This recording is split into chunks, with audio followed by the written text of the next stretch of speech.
Chapter 6. Baskerville Hall. Sir Henry Baskerville and Dr. Mortimer were ready upon the appointed day, and we started, as arranged, for Devonshire. Mr. Sherlock Holmes drove with me to the station and gave me his last parting injunctions and advice. "I will not bias your mind by suggesting theories or suspicions, Watson," said he. "I wish you simply to report facts in the fullest possible manner to me, and you can leave me to do the theorizing." "What sort of facts?" I asked. "Anything which may seem to have a bearing, however indirect, upon the case, and especially the relations between young Baskerville and his neighbours, or any fresh particulars concerning the death of Sir Charles. I have made some inquiries myself in the last few days, but the results have, I fear, been negative. One thing only appears to be certain, and that is that Mr. James Desmond, who is the next heir, is an elderly gentleman of a very amiable disposition, so that this persecution does not arise from him. I really think that we may eliminate him entirely from our calculations. There remain the people who will actually surround Sir Henry Baskerville upon the moor." "Would it not be well in the first place to get rid of this Barrymore couple?" "By no means. You could not make a greater mistake. If they are innocent, it would be a cruel injustice, and if they are guilty, we should be giving up all chance of bringing it home to them. No, we will preserve them upon our list of suspects. Then there is a groom at the Hall, if I remember right. There are 2 moorland farmers. There is our friend Dr. Mortimer, whom I believe to be entirely honest, and there is his wife, of whom we know nothing. There is this naturalist, Stapleton, and there is his sister, who is said to be a young lady of attractions.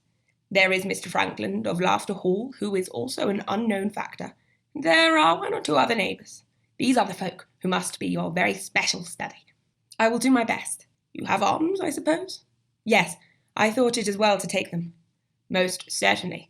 Keep your revolver near you night and day, and never relax your precautions."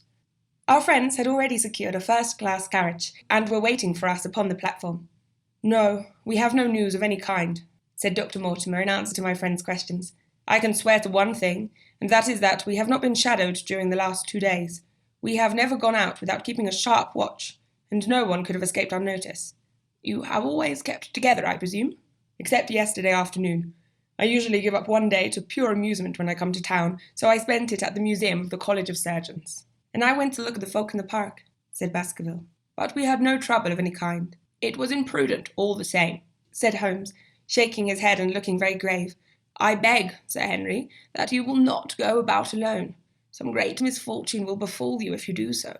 Did you get your other boot?" "No, sir. It is gone forever." "Indeed, that is very interesting. Well, good-bye," he added, as the train began to glide down the platform. "Bear in mind, Sir Henry, one of the phrases in that queer old legend which Dr. Mortimer has read to us, and avoid the moor in those hours of darkness when the powers of evil are exalted." I looked back at the platform when we had left it far behind, and saw the tall, austere figure of Holmes, standing motionless and gazing after us. The journey was a swift and pleasant one, and I spent it in making the more intimate acquaintance of my 2 companions, and in playing with Dr. Mortimer's spaniel. In a very few hours the brown earth had become ruddy, the brick had changed to granite, and red cows grazed in well-hedged fields, where the lush grasses and more luxuriant vegetation spoke of a richer, if a damper, climate. Young Baskerville stared eagerly out of the window, and cried aloud with delight as he recognized the familiar features of the Devon scenery. "I've been over a good part of the world since I left it, Dr. Watson," said he, "but I have never seen a place to compare with it."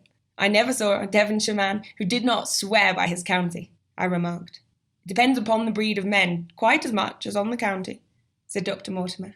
"A glance at our friend here reveals the rounded head of the Celt, which carries inside it the Celtic enthusiasm and power of attachment. Poor Sir Charles's head was of a very rare type, half Gaelic, half Ivorian in its characteristics.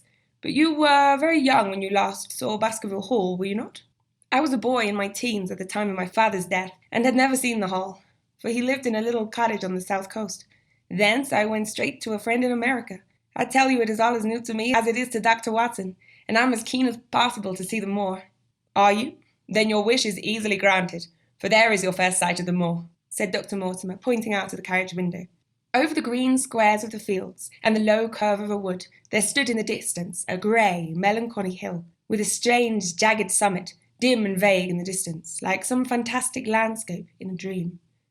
Baskerville sat for a long time, his eyes fixed upon it, and I read upon his eager face how much it meant to him, this first sight of that strange spot where the men of his blood had held sway so long and left their mark so deep.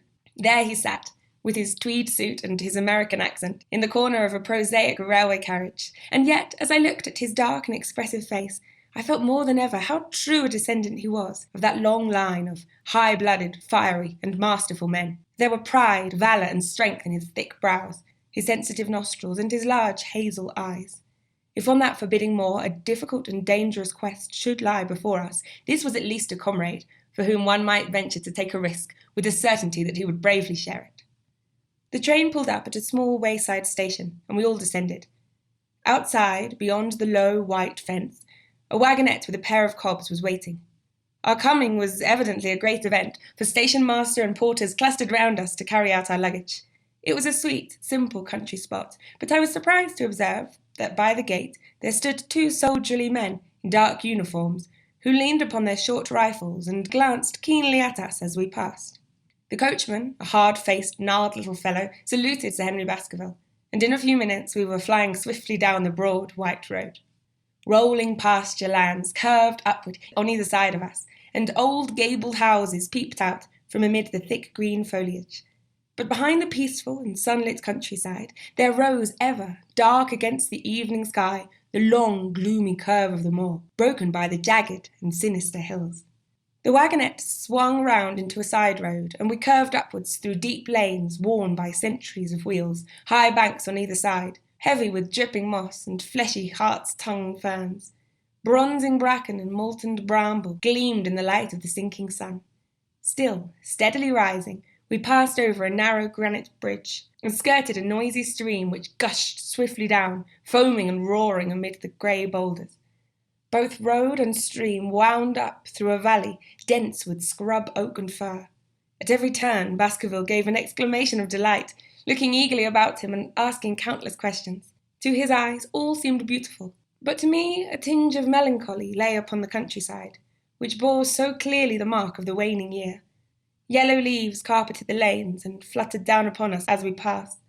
The rattle of our wheels died away as we drove through drifts of rotting vegetation, sad gifts, as it seemed to me, for nature to throw before the carriage of the returning heir of the Baskervilles. "Hallo!" cried Dr. Mortimer. "What is this?" A steep curve of heath-clad land, an outlying spur of the moor, lay in front of us. On the summit, hard and clear like an equestrian statue upon its pedestal, was a mounted soldier, dark and stern, his rifle poised ready over his forearm. He was watching the road along which we travelled. "What is this, Perkins?" asked Dr. Mortimer. Our driver half turned in his seat. "There's a convict escaped from Princetown, sir. He's been out 3 days now, and the warders watch every road and every station. They've had no sight of him yet. The farmers about here don't like it, sir, and that's a fact." "Well, I understand that they get £5 if they can give information." "Yes, sir, but the chance of £5 is but a poor thing compared to the chance of having your throat cut. You see, it isn't like any ordinary convict. This is a man that would stick at nothing." "Who is he, then?" "It is Selden, the Notting Hill murderer." I remembered the case well, for it was one in which Holmes had taken an interest on account of the peculiar ferocity of the crime and the wanton brutality which had marked all the actions of the assassin. The commutation of his death sentence had been due to some doubts as to his complete sanity, so atrocious was his conduct. Our wagonette had topped a rise, and in front of us rose the huge expanse of the moor, mottled with gnarled and craggy cairns and tors. A cold wind swept down from it and sent us shivering. Somewhere there, on that desolate plain, was lurking this fiendish man, hiding in a burrow like a wild beast, his heart full of malignancy against the whole race which had cast him out. It needed but this to complete the grim suggestiveness of the barren waste, the chilling wind, and the darkling sky. Even Baskerville fell silent and pulled his overcoat more closely around him. We had left the fertile country behind and beneath us. We looked back on it now, the slanting rays of a low sun turning the streams into threads of gold, and glowing on the red earth new turned by the plough, and the broad tangle of the woodlands. The road in front of us grew bleaker and wilder over the huge russet and olive slopes, sprinkled with giant boulders.